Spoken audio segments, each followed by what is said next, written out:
Bentar, masih proses share screen.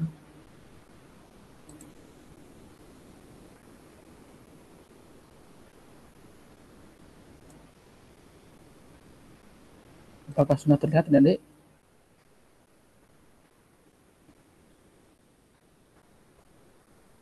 Halo? Sudah, Pak. Oke, morfologi dan sifat Pak. fisik tanah. Oke. Terima kasih atas waktunya, Adik. Jadi, saya menggantikan Bapak Sarjana. Nanti ini berlaku untuk kelas A maupun kelas B. Jadi, mohon maaf. Sebelumnya, mata kuliah saya ganti dengan online, karena kan nanti di waktu yang sama, nanti setelah ini ada kegiatan lain, yaitu juga mengajar mahasiswa. Terima kasih. Jadi, kita santai saja. Jadi sudah saya record, nanti yang belum masuk silakan untuk mengulangi videonya. Jadi mata kuliah ini diberikan pada semester 3, itu tentang klasifikasi tanah dan tentang KTKL. Nah, Bapak Sarjana dalam konteks ini yaitu memberikan materi mengenai morfologi dan sifat fisik tanah. Sebenarnya kalau kita lihat foto ini diambil oleh Van Norwich, itu di sekitar di wilayah di Jerman, karena di sanalah ilmu tanahnya sangat berkembang.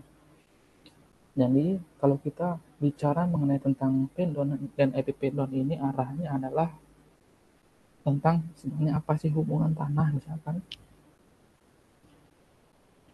misalkan kondisi tanah tertentu, misalkan dengan surat tumbuh tanaman. Mungkin beberapa di sini ada yang berasal dari Jimbaran, mungkin, atau mungkin adik-adik sekalian pas melewati suatu wilayah, di situ terdapat profil tanah atau bekas singkapan, atau mungkin di sini ada yang rumahnya di wilayah Jemberana misalkan. Nah, di situ ketika adik bepergian dari Denpasar misalkan ke arah sana, itu ada beberapa wilayah galian atau pembukaan jalan, misalkan di situlah ada profil-profil tanah. Kenapa warnanya berbeda? Nah, nanti akan kami jelaskan pada slide-slide berikutnya. Nah, kalau kita lihat dari profil ini, jadi profil ini ibarat kita membelah tanah yang ada secara vertikal ya. Nah, ini kalau warnanya putih, ini kan kita lihat nih yang paling kiri, ya kan? Yang paling kiri, yang paling kiri. Yang paling kiri ini mengindikasikan, yang paling kiri ini adalah mengindikasikan bahwa memang topsoilnya organik atau ada tanah, tapi kalau kita lihat bagian bawah, ini artinya tanah yang masih murni, di mana penyusunnya pada wilayah tersebut dengan betul lahan asal proses, misalkan adalah proses kapur misalkan, makanya dia warnanya kapur. Terus kemudian ada beberapa wilayah, misalkan daerah pegunungan yang asal proses organik atau vulkan, sehingga di situ bahan organik tinggi. Kalau bahan organik tinggi, otomatis itu relatif subur, seperti misalkan di wilayah misalkan Batu Riti, di wilayah beberapa wilayah yang hulunya itu adalah misalkan Gunung Agung atau wilayah hulu yang gunung pernah aktif, sehingga bekas aliran larva itulah dengan dalam kurun waktu yang relatif lama dia akan menjadi subur. Nah, nanti adik-adik kalau misalkan di tengah-tengah jalan ada pertanyaan atau mau di-cut, silakan ya, dipotong saja, karena ini memang materi baru untuk adik-adik sekalian. Nah, ini kemudian beberapa tanah di kawasan pantai. Nah, ini akan berbeda dari segi profilnya, memang berbeda. Kenapa? Karena memang dipengaruhi oleh beberapa proses bentuk lahan itu sendiri. Nah, selanjutnya kita akan belajar mengenai tentang lapisan dan horizon. Sebenarnya apa sih pentingnya kita mempelajari lapisan dan horizon ini? Nah, kalau kita bicara tentang lapisan dan horizon, itu pentingnya adalah untuk mengetahui warna tanah.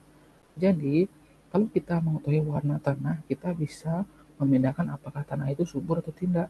Misalkan ada wilayah yang tanahnya merah, misalkan tanah Mediteran, itu kan relatif merah, sehingga kalau merah itu biasanya dia tidak subur, adik-adik, karena memang proses dekomposisi bahan organik pada wilayah tersebut tidak lancar, seperti itu. Makanya adik-adik bisa membedakan, misalkan kalau adik-adik posisinya bisa ngekos di daerah Jimbaran, itu kan ada yang menemui beberapa tanah yang merah pada zona tertentu maupun tanah yang putih, sehingga di sana lebih gersang ya, jika dibandingkan mungkin di wilayah Maturity yang warna tanahnya itu tanah-tanah yang hitam atau coklat gelap. Nah, ini bisa kita bedakan adik-adik, kenapa misalkan semakin ke bawah Misalkan dalam kedalaman 1 sampai 90 cm atau 100 cm. Ini kan 100 cm nih. Kenapa di sini warnanya kok relatif gelap dibandingkan dengan yang paling bawah? Nah, itu kenapa? Karena penyebabnya adalah proses dekomposisi bahan organik atau pada topsoil horizon A, itu di sini adalah lancar di sini. Artinya di sini adalah banyak mikrobanya, di sini adalah banyak strata yang telah melapuk, sehingga di sini adalah relatif subur. Jadi semakin ke bawah, semakin ke bawah dia mengalami licin adik, atau tanah yang subur itu tidak terdistribusi di wilayah bawah, sehingga kenapa untuk tanaman-tanaman semusim itu cara tumbuhnya adalah relatifnya dengan kedalaman 0 sampai 30 hingga 0 sampai 90 cm ya, karena memang pada wilayah topsoil itulah tanah-tanah menjadi tanah subur. Nah, Maaf ini Pak, menyela. ya Ini slide-nya masih di morfologi dan sifat fisik tanah. morfologi dan sifat kritis. Ya, masih di slide pertama, di covernya. Bentar ya, coba. Oke, makasih cuma diingatkan. Coba share screen lagi.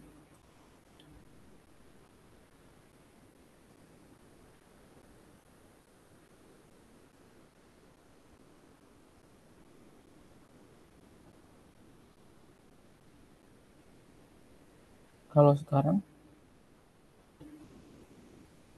tar. Kalau sekarang sudah bisa belum? Masih loading, Pak. Coba.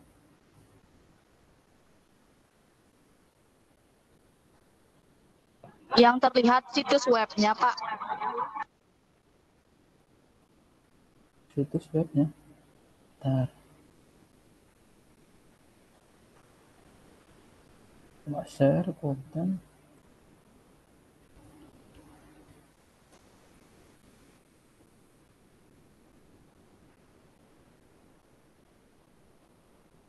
Kalau sekarang,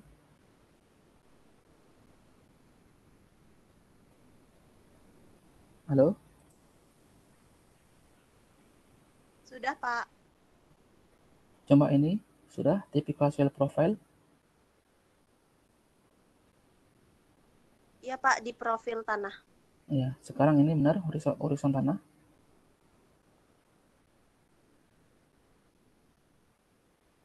Halo? Benar ini horizon tanah ya? Masih di profil tanah, Pak. Ya? Masih di slide profil tanah. Oh, atau mungkin nge-lag ya? Coba ini, set apa ini? Masih di profil tanah, Pak. Bentar. Kenapa ya?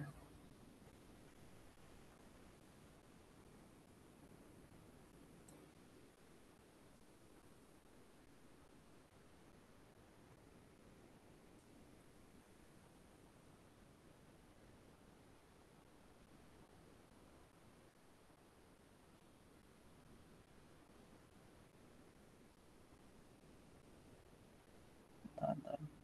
Maaf ya. Optimize share screen window.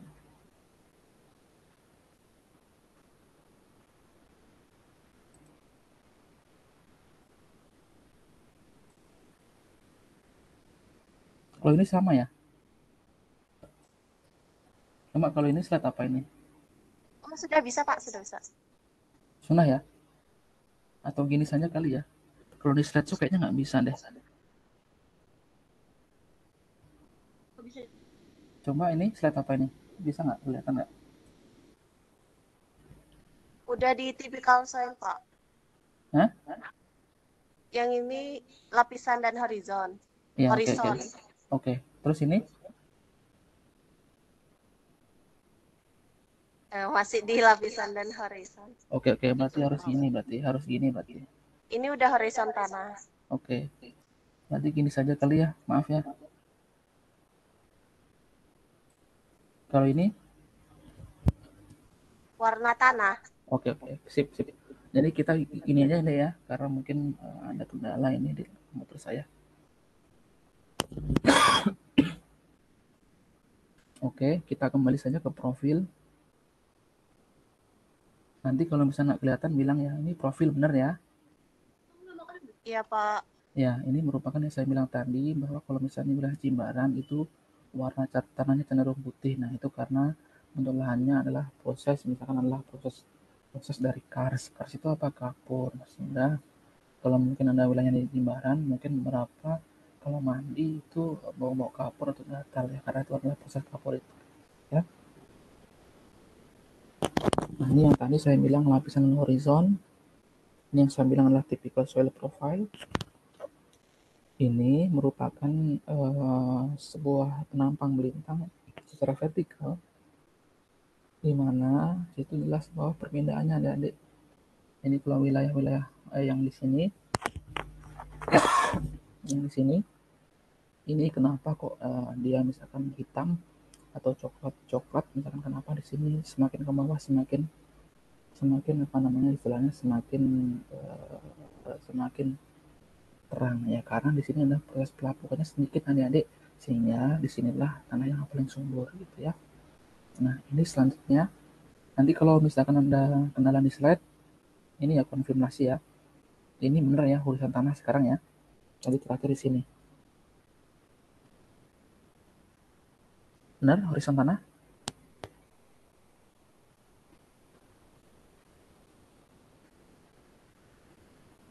Halo, apakah benar ini slide horizon tanah, soil layer horizons? Iya, Pak.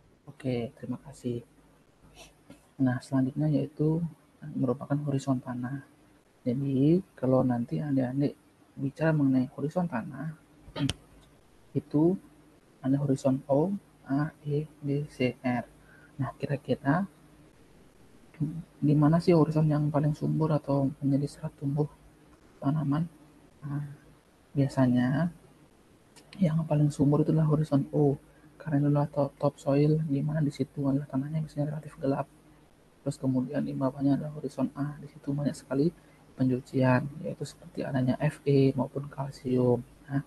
Nah, untuk horizon-horizon yang lain itu biasanya difungsikan untuk tanaman-tanaman tahunan, biasanya untuk wilayah penggunaan lahan, misalkan kayak hutan.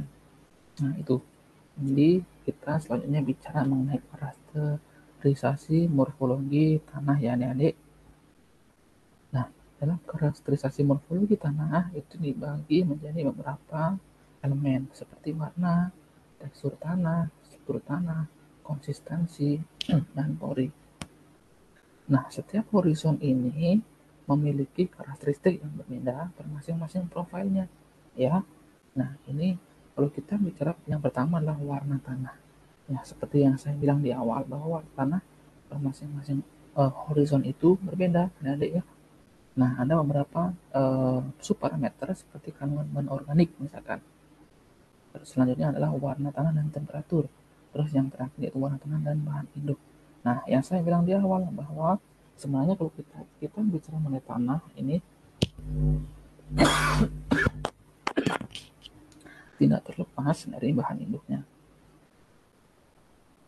Bahan induk itu apa sih adik? Bahan induk itu adalah sebuah proses atau sebuah bahan yang mengawali atau sebagai sumber pembentukan si tanah itu tersendiri.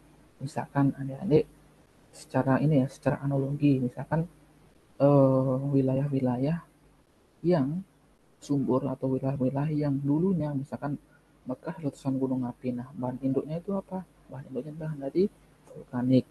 Terus kemudian wilayah pesisir.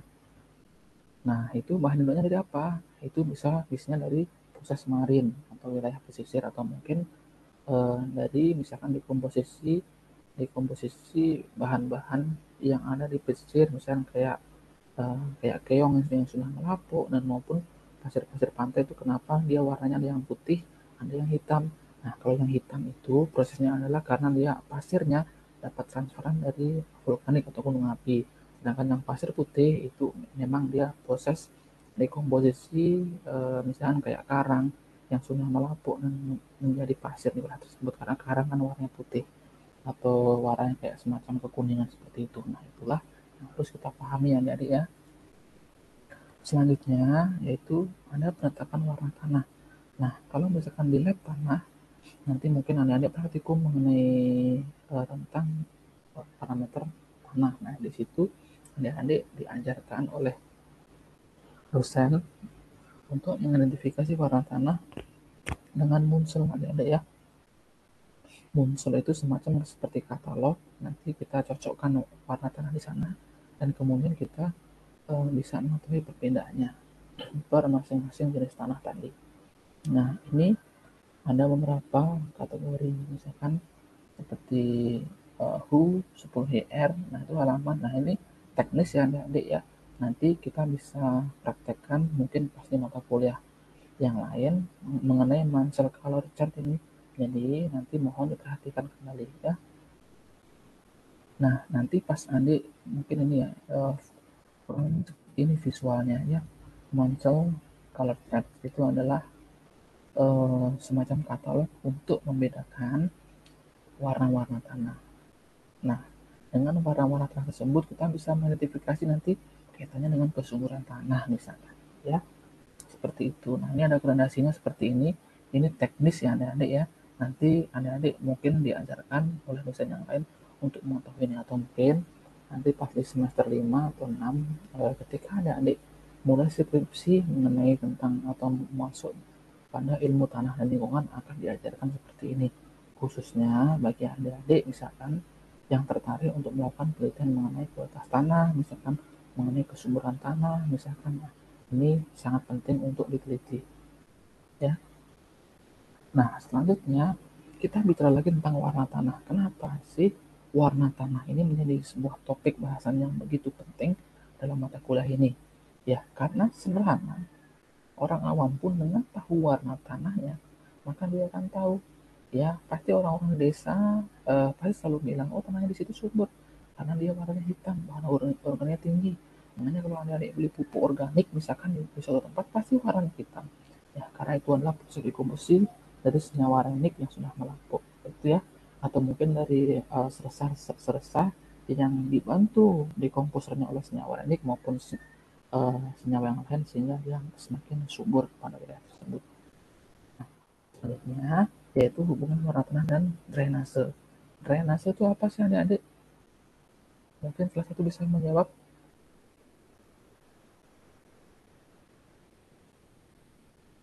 Drainase itu apa adik-adik? Dalam konteks ini drainase bukan drainase di perkotaan ya, bukan saluran irigasi. Meskipun pada dasarnya konsepnya agak sama ya adik-adik ya. Jadi drainase tanah dalam konteks ini adalah ini. Jadi ketika adik-adik misalkan tinggal di sebuah kota atau di sebuah desa, nah adik-adik amati, mungkin di sini ada yang dari Jakarta, misalkan adik-adik amati, kalau misalkan tanah itu ketika hujan, kemudian dia itu lama meresapkan air ke bawah atau proses infiltrasinya lama, berarti drainase itu kurang baik atau kurang lancar adik-adik ya. Tapi ketika dia itu misalkan setelah hujan kemudian cepat meresapkan dalam tanah, nah itu drainasenya baik adik-adik ya. Makanya biasanya penggunaan lahan yang dengan tipe drainase baik atau bagus itu adalah pada wilayah-wilayah hutan maupun wilayah-wilayah dengan vegetasi kerapatan tinggi maupun vegetasi tanaman tahunan.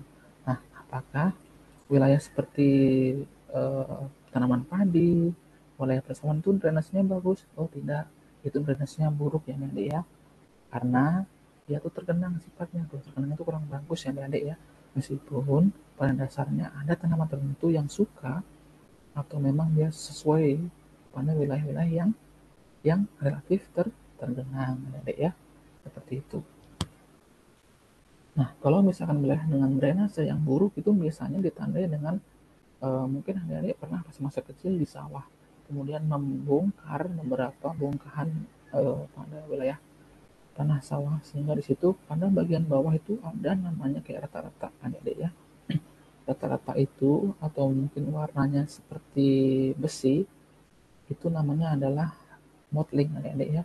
Itu adalah mottling atau besi Fe. Itu sangat berbahaya adik-adik, untuk bukan berbahaya untuk tubuh ya, mas, berbahaya untuk sektor pertanian khususnya pada penyerapan unsur hara. Jadi modeling itu berbahaya kenapa? Karena dia sifatnya lah mengikat unsur hara makro adik-adik ya.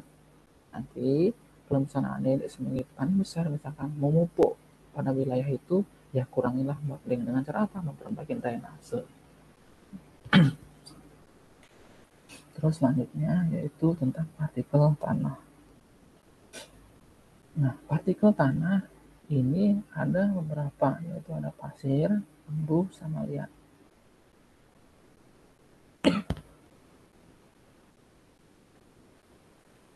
Mungkin salah satu di antara kalian selain Korti bisa nggak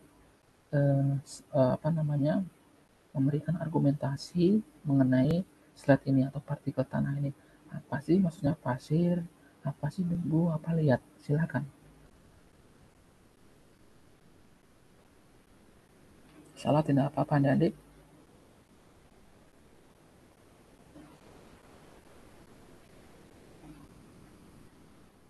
Sudah kelihatan kan slide saya yang di partikel tanah ini? Sudah, Pak. Oke.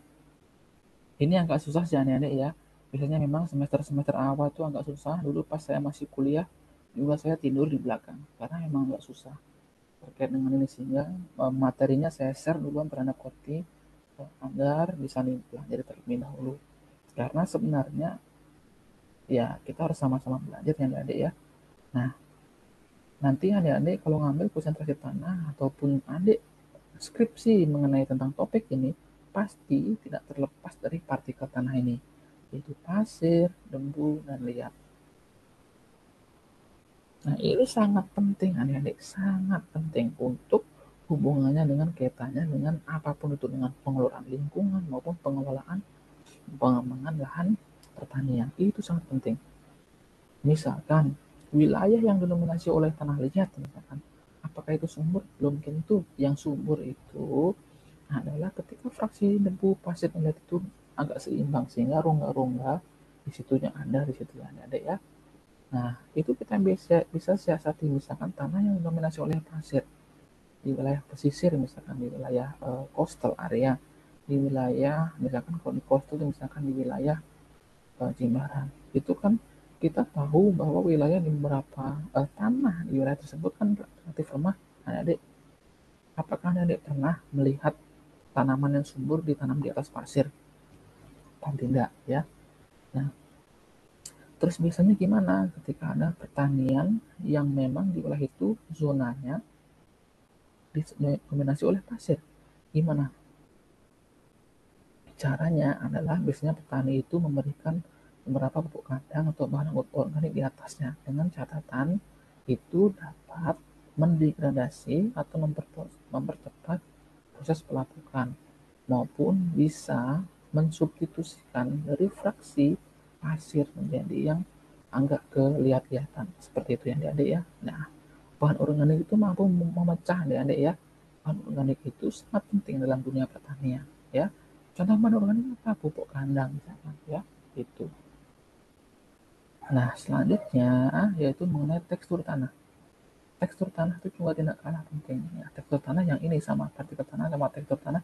Kalau partikel tanah adalah satuannya, kalau tekstur tanah adalah komposisi antara atau asosiasi antara pasir, debu, dan dia nanti berapa persen. Kalau misalkan persentasenya misalnya dominasi oleh pasir, ya sudah, nama teksturnya adalah pasir berlempung liat atau pasir apa gitu. Kalau misalkan didominasi oleh liat dan ada sedikit pasir, misalkan berarti dia adalah liat berlempung misalkan. Seperti itu adik ya. Terus selanjutnya yaitu tekstur tanah. Nah, ada beberapa pengertian kualitatif maupun pengertian secara kualitatif. Intinya kalau secara kualitatif ini kita menggunakan feeling. Saya pun masih saat ini masih belum bisa ya adik ya menggunakan feeling untuk menentukan tekstur, karena itu butuh jam terbang yang sangat tinggi. Kalau kuantitatif itu tinggal di analisis di laboratorium, sehingga ada beberapa metode di sana, kita tinggal ekstrak misalkan pasirnya, terus kemudian kita keringin kan, dan kemudian kita masukkan beberapa zat kimia, selanjutnya kita tahu itu teksturnya apa, apakah pasir berlempung ataukah liat berpasir misalkan, atau liat berlempung ataukah apa, ataukah pasir berliat atau apa gitu ya. Nah, ini saya kurang menguasai kalau mengenai tentang tekstur dengan perasaan ini, karena ini memang butuh jam terbang yang tinggi ya dia. Tapi secara konsep saya juga pernah dulu praktikum dan mengajari mahasiswa ya menggunakan konsep ini, menggunakan skema ini, di mana ketika dia itu agak lemot misalkan ya kita tulis aja berapa tingkat kelembutannya, terus kemudian asosiasi misalnya antara gritty, semut dan nether ini adalah misalkan bit fill-nya itu kita bisa langsung breakdown ke textural class-nya. Misalkan kayak sand itu pasir, loamy sand misalkan adalah liat berpasir, sandy loam misalkan adalah pasir berlempung, misalkan street loam dan loam itu lempung ya. Nah itu kalau misalnya kita menggunakan perasaan, tapi memang ini adalah kadang-kadang ada human error-nya. Mending untuk analisis tekstur kami sarankan memang harus menggunakan misalkan uji tanah di laboratorium.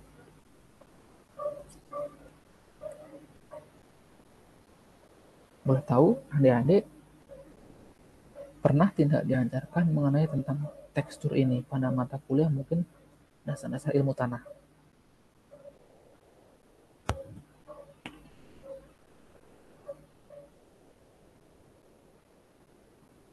Halo adik-adik, pernah melihat segitiga tekstur ini? Pernah, Bapak. Pernah. Ya. Ini adik-adik pada di kampus atau di mana? Di kampus Jimbaran, Bapak. Oh iya, oke. Tadi jam pertama gini ya, jam pertama mata kuliahnya offline ya. Tadi siapa yang ngajar? Kebetulan jam pertama itu biologi molekuler, Pak, dari Prof. Irawan. Online. Offline, UTS, Pak. Oke. Baik, terima kasih. Nanti saya tidak tahu ya untuk mata kuliah ini nanti UTS-nya seperti apa. Nanti silahkan didiskusikan karena saya hanya menggantikan ya, adik-adik ya. Nanti tetap di absensinya tetap ditulis Pak Sardiana ya adik-adik ya. Oke, Pak. Oke, terima kasih. Ya. Nah, nanti bilang saya sudah menjelaskan ini. Nanti silahkan adik kalau mau ditanya mungkin kita dari 21 slide dulu. Kita rehat sebentar. Nanti saya lanjut ke slide 22. Tadi kita bicara tentang tekstur, kita bicara tentang warna dan lain-lain. Ditanyakan kira-kira dalam konteks ini atau UTS ditanyakan.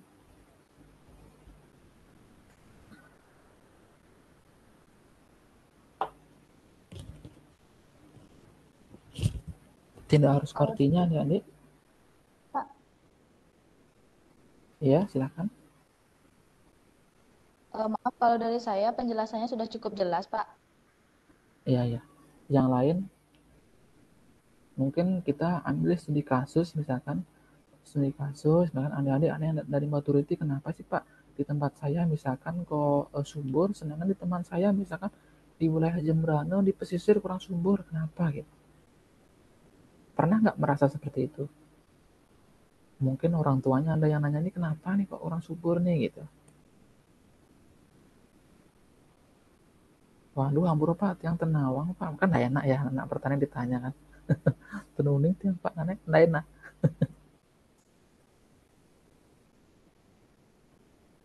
Kira-kira kalau dari pembahasan saya sekilas tadi, kenapa misalkan tanah-tanah di Batu itu subur, ya kan, subur, hubungannya dengan warna dan bahan induk, dan anggaplah dibandingkan dengan di wilayah kampus kita, itu kenapa kurang subur kira-kira?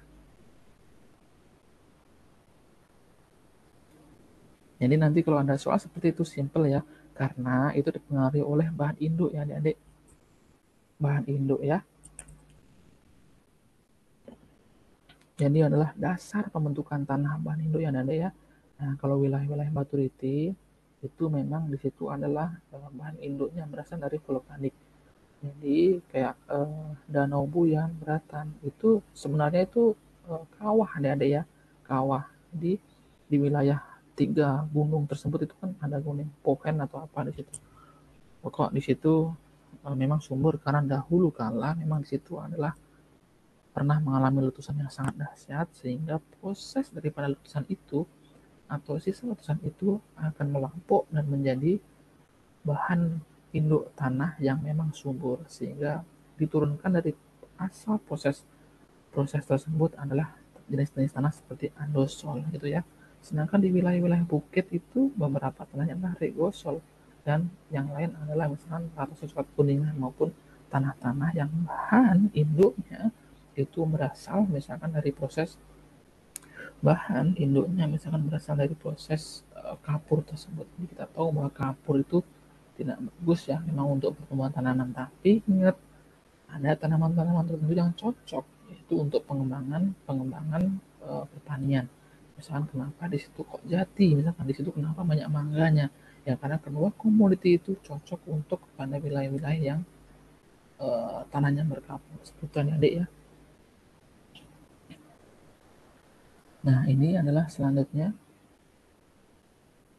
mengenai tekstur tanah dan sifat tanah ya adik ya.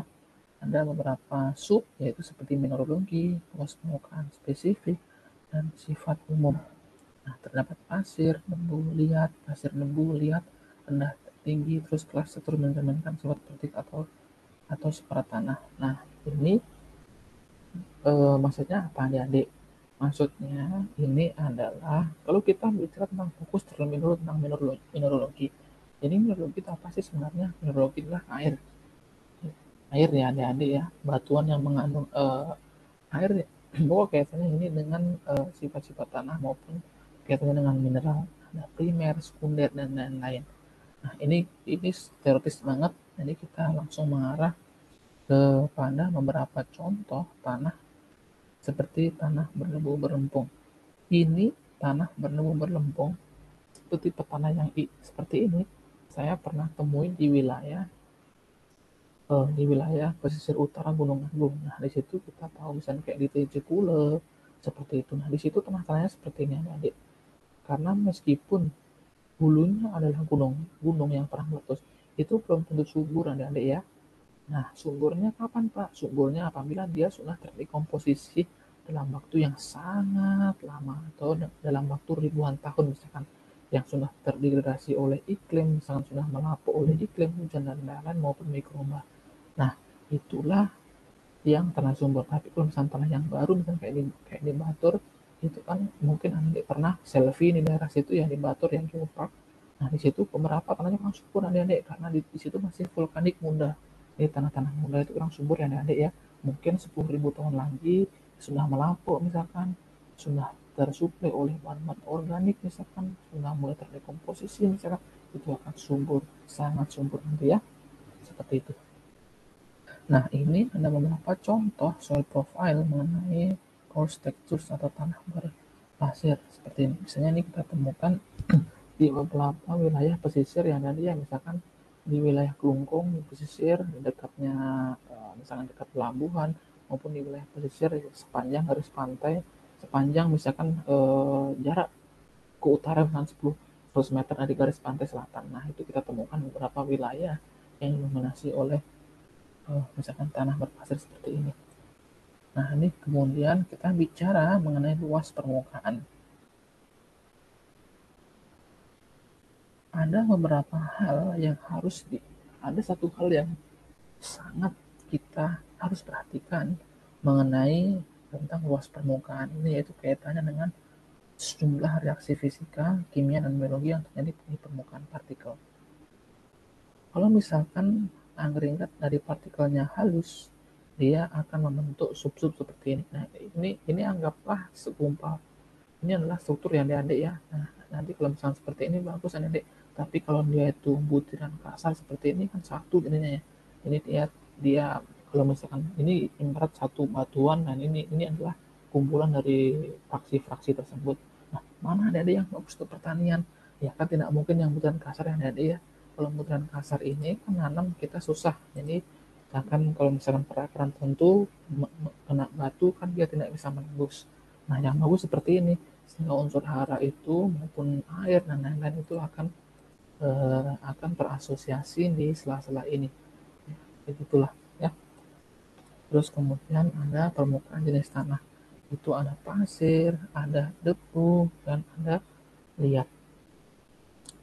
Dan kalau bicara mengenai permukaan jenis tanah ini, terdapat beberapa hal yang harus adik-adik ketahui. Jadi mungkin bisa dipelajari kembali ya. Pasir itu berapa ukurannya ya. Misalkan 1 sampai 30 sekian, yaitu satuannya tersebut per gramnya ya. Terus ada kemudian yang debu yaitu 30 sampai dengan 100. Terus kemudian yang lihat itu adalah 200 sampai dengan ke 800. Nah, nanti gimana sih Pak cara menentukan itu? Nanti cara menentukannya adalah di laboratorium. Ini di sana ada ayakan ya, ada ya. Ada ayakan di mana ayakan tersebut bisa mensortir antara 3 fraksi ini. Jadi apakah ini selalu pasir bulat ini apakah bisa dibedakan? Bisa. Tapi ini di lapangan dia selalu berasosiasi ya adik-adik ya. Misalkan adik-adik pergi ke pantai atau pergi ke suatu wilayah, mengambil 1 kilogram tanah. Nah, 1 kilogram tanah itu sudah terkandung ketika fraksi ini adik-adik. Cara memisahkannya gimana? Di laboratorium ya adik-adik ya. Nanti bisa dipisahkan berapa persen pasirnya, berapa persen debunya, berapa persen diatnya. Kembali lagi ke nanti setelah ketemu itu baru kita cocokkan di segitiga tekstur ini adik-adik ya. Kalau misalkan yang berdominasi misalkan di pasir, misalkan atau mungkin di sand ya sudah di sini adalah misalkan loamy sand, misalkan silty clay di sini sudah ada presentasinya ya adik ya. Nah ini terus selanjutnya kita bicara mengenai kalau tadi kita bicara tentang struktur tanah, tekstur tanah, kita sekarang bicara tentang struktur tanah. Apa sih bedanya? Kalau struktur tanah itu kita kesampingan terlebih dahulu yang Ibu pasti lihat.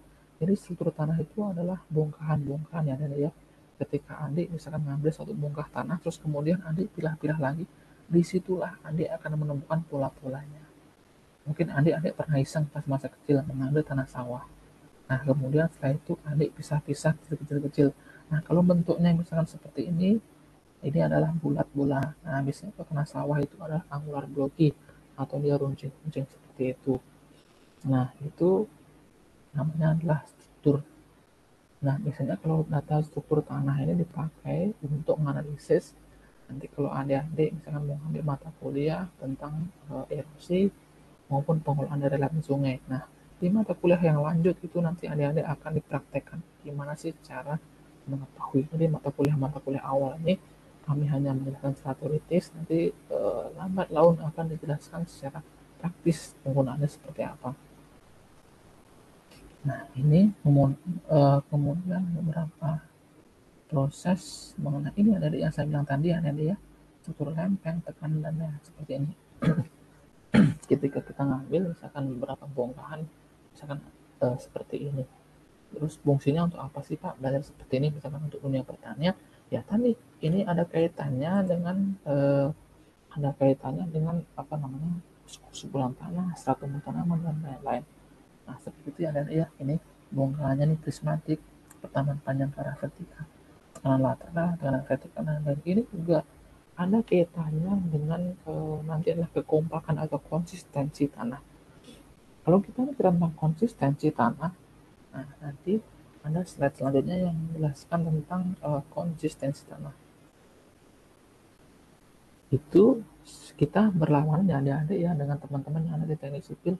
Kalau teknik sipil itu menginginkan bahwa tanahnya itu kalau bisa yang kompak. Nah, tanah yang kompak itu kalau dari pertanian kurang bagus karena seperti serat tumbuh tanaman kurang bagus kan dia. Artinya perakaran itu dalam menjangkau hara itu agak susah. Nah, itu adalah kebalikannya, itu adalah kebalikannya di dunia pertanian. Kalau pertanian semakin dia remah ataupun butuh bagus ya, adik ya. Nah, seperti itu. Nah, ini adalah struktur kubus atau urusan bawah seperti ini ya, adik. Ketika bongkahan itu dipecah-pecah, nah bentuknya seperti ini. Struktur tanah sih sebenarnya untuk skripsi maupun untuk dunia pertanian jarang dibahas. Yang paling sering itu lebih sering tekstur, bahan organik, sifat kimia, biologi. Jadi kalau struktur tanah itu maksudnya dari sifat fisik ya adik ya. Nah, kalau misalnya secara umum struktur tanah itu fungsinya untuk apa sih? Untuk meningkatkan infiltrasi air, jadi mengurangi limpasan permukaan dan erosi serta meningkatkan jumlah air tersedia untuk tanaman, meningkatkan daya perkembangan biji, pertumbuhan akar dan kedalaman perakaran. Nah, itu yang ada ya. Pentingnya mempelajari ini secara umum. Tapi ini sangat sangat jarang dibahas menurut saya untuk di skripsi maupun di beberapa praktek di pertanian. Yang sering-sering adalah tekstur. Nah, ini juga struktur tanah ini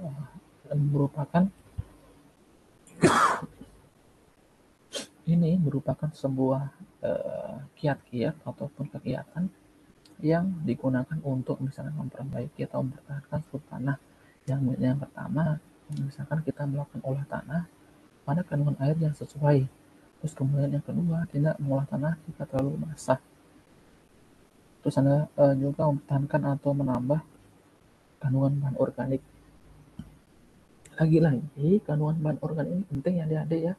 Penting, tadi juga dapat memperbaiki struktur maupun tekstur tanah. Nah, ini merupakan horizon tanah, jadi kembali seperti kayak di slide pertama ya. Ini ada tipe struktur tanah, terus ada butir, kubus, lempeng, tidak berstruktur, horizon B, horizon E, dan lain-lain. Nah, ini hubungan antara tipe struktur tanah per masing-masing horizon ya adik-adik ya. Jadi kalau misalkan pada horizon yang pertama ini, misalkan pada horizon A ini dia didominasi misalkan tanah-tanah yang granular ya adik-adik ya.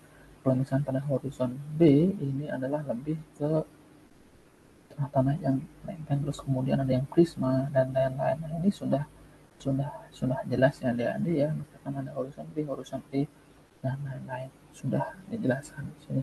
Terus kemudian mengenai struktur tanah di lapangan. Struktur tanah di lapangan ini yang sering kami temukan yaitu adalah kubus dan prisma. Kalau lempeng ini agak susah. Kami belum jarang menemukannya. Kalau misalnya di Provinsi Bali ini, di beberapa wilayah memang adalah kubus dan prisma, di mana yang kubus itu kita temukan pada wilayah beberapa penggunaan lahan tegalan. Misalkan kalau prisma itu beberapa di wilayah pertanian juga ada dan beberapa wilayah yang lainnya. Nah, seperti ini yang adik-adik ya. Biasanya kalau yang semakin ke dalam dia biasanya prisma adik-adik. Kalau di atas biasanya bentuknya kubus. Nah, ini adalah bongkahan-bongkahan maksudnya ya. Terus kemudian, nah ini tadi yang saya sempat singgung yaitu tentang soil density atau kerapatan tanah. Kerapatan tanah ini sebenarnya secara simpel analoginya seperti ini adik-adik ya. Misalkan adik-adik pernah mencangkul atau praktikum di Penggok misalkan. Adik-adik disuruh nyangkul, kan ada beberapa wilayah yang dicangkul tuh gampang.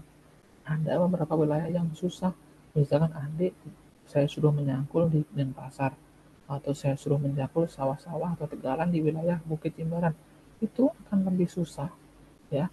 Itu susah dibanding dengan adik-adik mencangkul di wilayah Batu Riti misalkan, di wilayah Bedugul misalkan, di wilayah Batur misalkan, karena di situ adalah remah tanahnya. Nah, itu kaitannya dengan berat isi ini adik-adik ya. Nah, ini berat isi kalau misalkan kita mau menghitung di laboratorium rumusnya seperti ini adik-adik ya.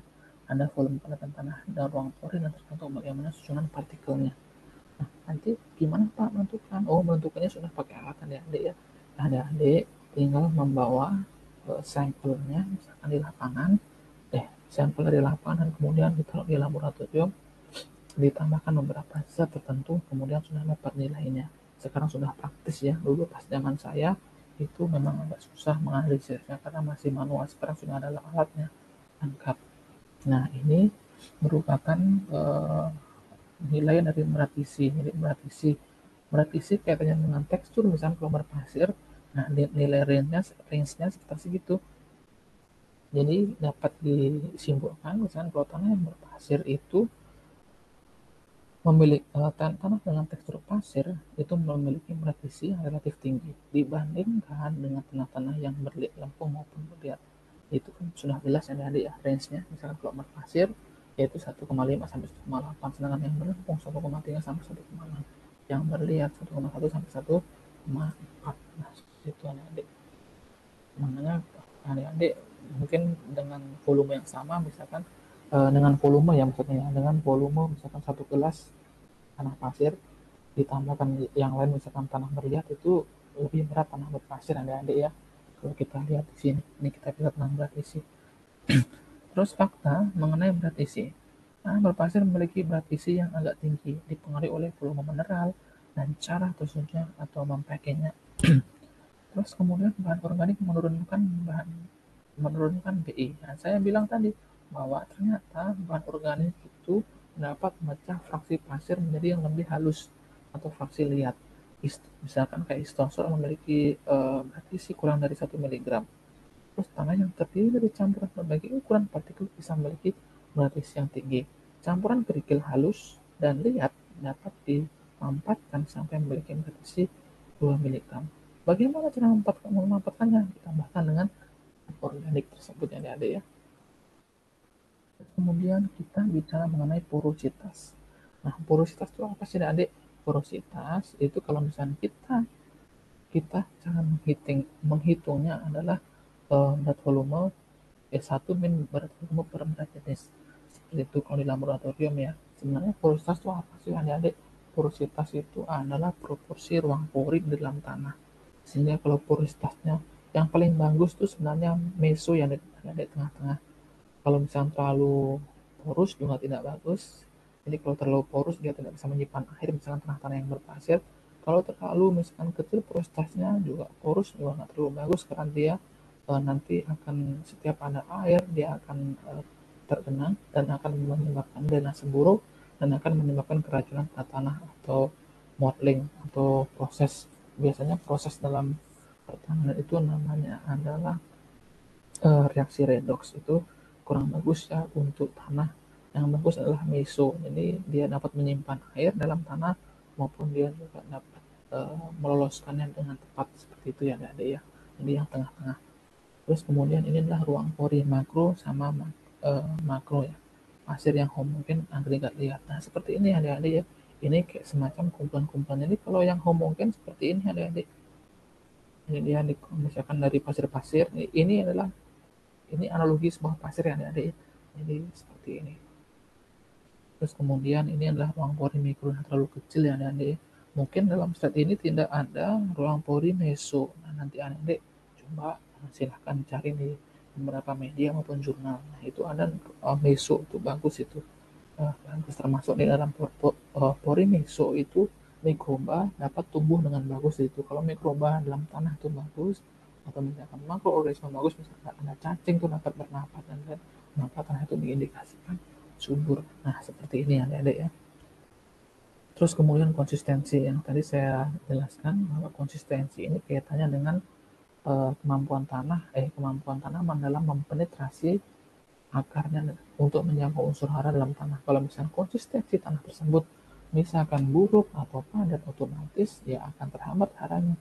Terus bagaimana caranya untuk mengakali atau untuk memanajemen daripada konsistensi ini? Ya kita lakukan pengolahan tanah, misalnya dengan dicangkul atau dengan digemburkan dan lain, atau mungkin menambahkan kalau misalkan dia tanahnya terlalu liat, misalkan kita tambahkan beberapa fraksi pasir ya, seperti itu. Makanya beberapa wilayah yang untuk menanam jagung misalkan yang dia itu transisi dari tanah sawah ke tanah misalkan tegalan atau ke tanah sawah menjadi tanah untuk tanaman jagung, itu pasti beberapa petani menambahkan di situ adalah pasir karena itu untuk mengakali konsistensi ini ya. Terus kemudian kita bicara mengenai hubungan antara daya pengikat partikel tanah dengan kandungan air pada tanah lempung berliat. Nah, kalau kita lihat grafiknya ini, maka peningkatan gaya atau pengikat antar partikel tanah ini grafiknya seperti berbanding terbalik ya adik-adik. Kalau misalkan dia tanahnya kering, dia tuh relatif grafiknya menurun. Kalau misalnya agak lembab dan menurun, terus lembab ini terus basah lagi. Jadi kalau misalnya terlalu kering juga nggak bagus, terlalu lembab juga nggak bagus. Maksudnya yang kering maupun jenuh itu nggak bagus. Yang bagus dia agak lembab sampai ke lembab. Ya kalau terlalu basah juga nggak bagus. Nah tanah-tanah yang lembab itu yang bagus adik-adik ya. Yang bagus juga untuk persyaratan pertumbuhan tanaman dan lain. Terus kemudian kita mau bicara mengenai tentang konsistensi lagi, yaitu mencerminkan jumlah dan jenis mineral liat yang dominan.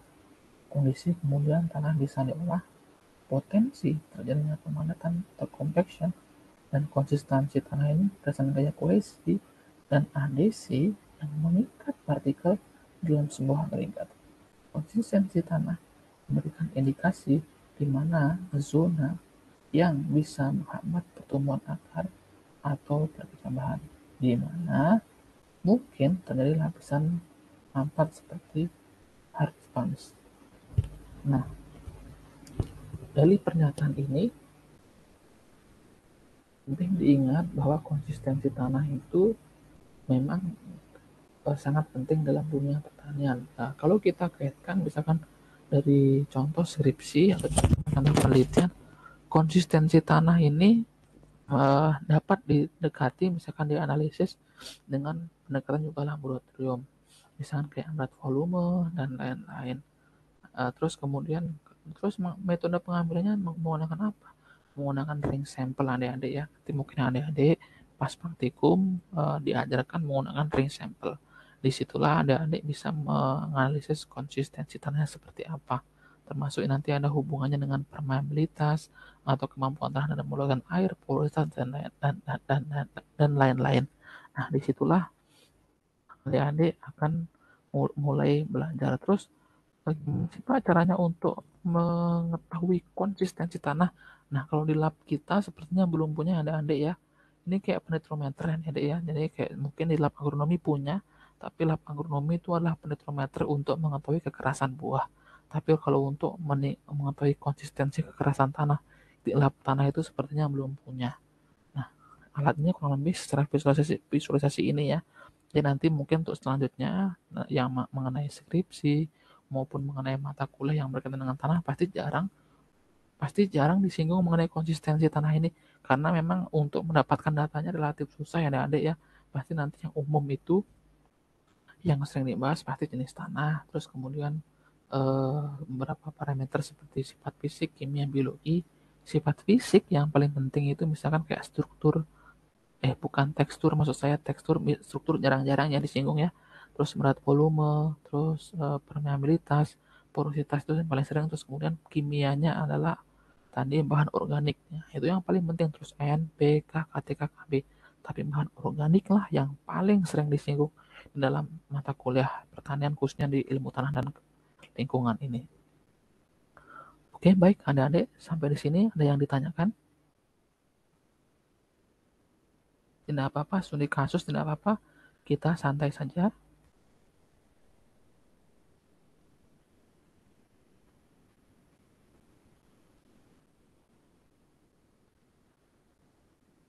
Halo adik-adik.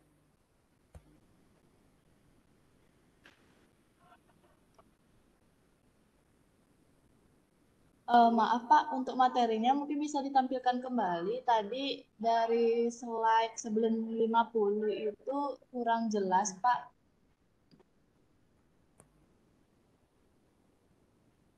Oke. Bentar ya.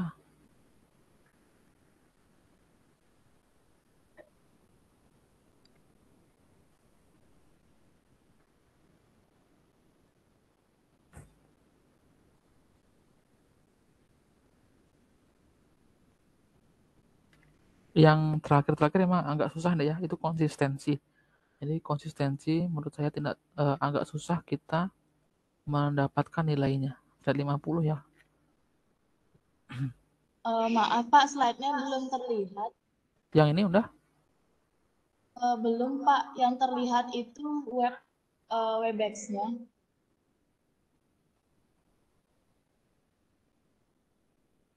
Bentar. Kalau ini? Oh sudah Pak. Ya, tadi yang Di slide sebelumnya Pak. nih. Iya, ini konsistensi nih 50. Satu slide sebelumnya Pak, coba itu sepertinya yang dari sebelum slide 50. Ini ya. Iya Pak, yang ini kurang jelas. Maaf sebelumnya karena di kampus kondisinya kurang kondusif Pak. Iya ya, oke deh, nggak apa-apa. Ya. Ini memang tadi saya agak lewatin deh ya, tapi kedua ini kan kan sebenarnya ini adalah ada ruang pori makro, ya kan? Ada ruang pori mikro, ya kan? Nah, sebenarnya ada lagi satu yaitu meso atau perpaduan antara makro dan ini dan mikro. Oh ya, Dek, nanti ini saya record kok, Dek. Nanti Adik bisa mengulangi lagi ya. Ataupun nanti kalau pas skripsian atau di akhir, nanti anggaplah Adik mau mengambil mata kuliah atau mau mengambil skripsi tentang ini, nanti saya arahkan kembali. Karena sebenarnya di kuliah awal ini kita hanya menyampaikan di awal-awal atau yang ringan-ringan saja, nanti ilmunya akan didalami pas menguasai pas skripsian itu.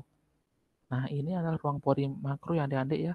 Ruang pori makro ini, misalkan simpelnya seperti ini. Ruang pori makro, kalau sudah bicara pori makro ini, adik harus sudah melihat, oh makro ini adalah pasir atau batu. Misalkan tanah-tanah yang didominasi oleh pasir. Nah, itu makro adik-adik ya. Kalau mikro ini adalah tanah-tanah yang apa namanya yang kompak, misalkan kayak di sawah. Itu mikro semua. Itu juga orang bagus adik-adik. Nah, yang bagus adalah meso, karena di pori meso itu mikroba atau jasad renik maupun mikro atau organisme itu bisa berkembang di sana, misalnya kayak cacing dan lain-lain.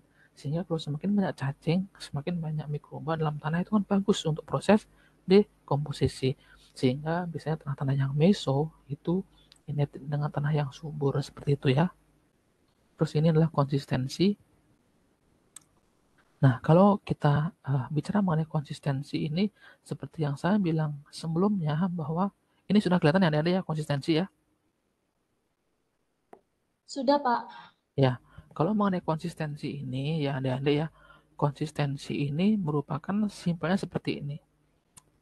Tadi sudah saya jelaskan bahwa konsistensi ini adalah seperti tanah, analoginya seperti ini adik-adik. Misalkan kortinya, misalkan saya suruh, atau mungkin salah satu di antara kalian saya suruh ngambil tanah menggunakan cangkul di wilayah Maturity.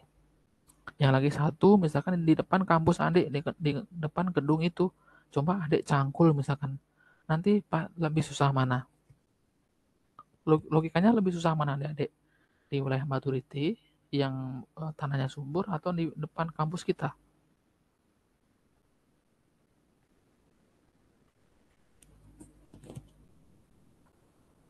Lebih mana? Lebih susah mana dicangkul? Atau konsistensinya? Kita.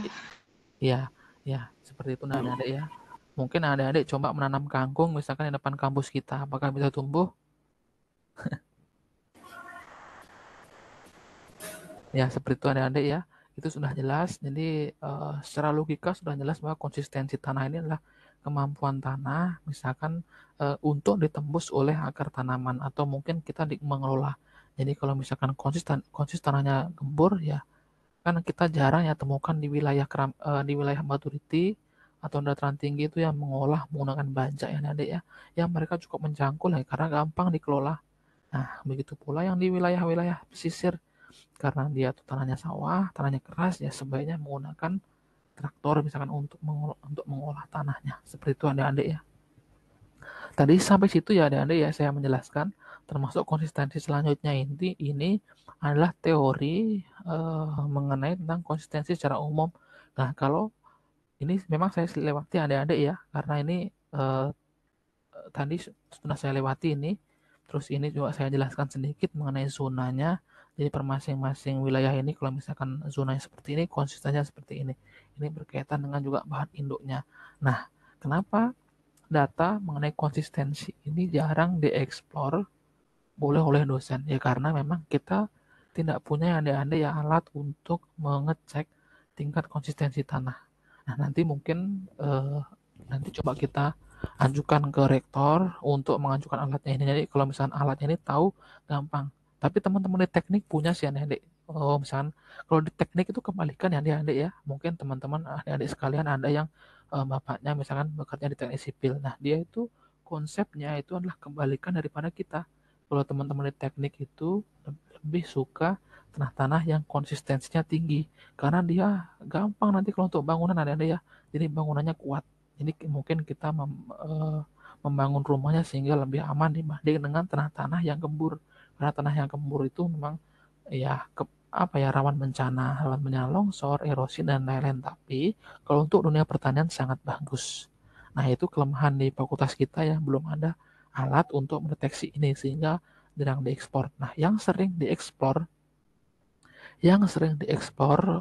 untuk pertanian kita, untuk bidang ilmu tanah ini adalah ya dari sifat fisik. Misalkan dari sifat fisik itu ada, misalkan ada tekstur, terus kemudian adalah porositas, ada berat volume, ada berat jenis. Nah, itu nanti adik akan selalu dengar sampai semester akhir kalau adik ngambil mata kuliah atau mengambil skripsi mengenai tanah. Terus kemudian yang kimia, nah itu ada bahan organik sama pH, itu yang saling sering. Terus kemudian ada beberapa parameter makro lainnya seperti KTK, KB, C organik, terus N, PK itu adalah nutrisi. Terus yang biologi itu adalah lebih ke biomasa. Nah, itulah yang adik sering dengar nanti selama proses nanti mungkin mengambil mata kuliah di tanah ini maupun masuk ke ilmu tanah dan lingkungan. Terima kasih adik-adik. Ada yang ditanyakan?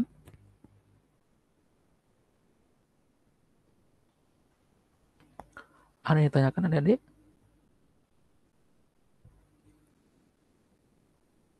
Terima kasih Pak, penjelasannya sudah Dari jelas. saya sudah jelas, Pak. Iya, iya, iya. Oke. Setelah ini ada kuliah apa lagi?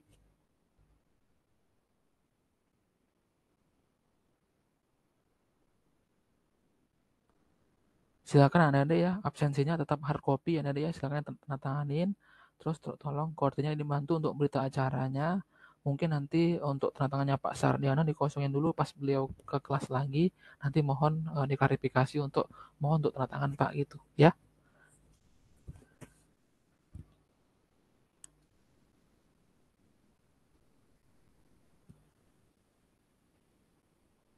Ya silahkan kalau mau ada yang kepentingan lain silahkan dapat. Kita boleh adik-adik, saya minta izin untuk open kamera, boleh kah?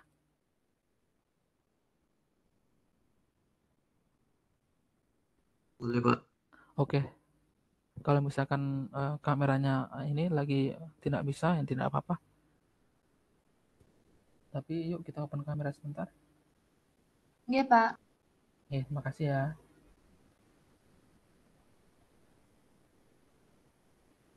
Oke. Sebelumnya mohon izin, Pak, saya satu device sama teman saya. Ya tidak apa-apa adik. Tidak apa-apa adik. Bentar ya, saya screenshot dulu.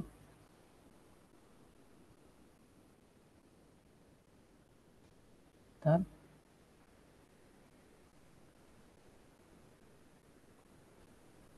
Atau boleh nih koordinatnya screenshot deh.